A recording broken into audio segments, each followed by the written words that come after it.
Beyin adı nedir? Ülker. Eski seveyim. Yoksa ay Vüqar Bey, bu kız senin yüreğimin hamısıdır. Hamısı. Oğlun gitti elimden, Vüqar'ı aldı elimden.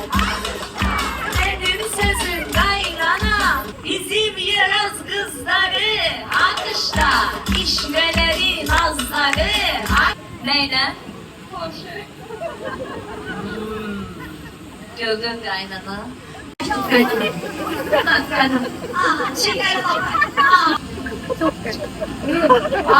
Kızım sana yayılalım. Sen ne dedin? Kızım sana başlayalım. Kızım sana iPhone alın. Ay kızım seni bir göremedim. Razısan. Ay güzeli razısız. Oğlan evsiz nece razısız.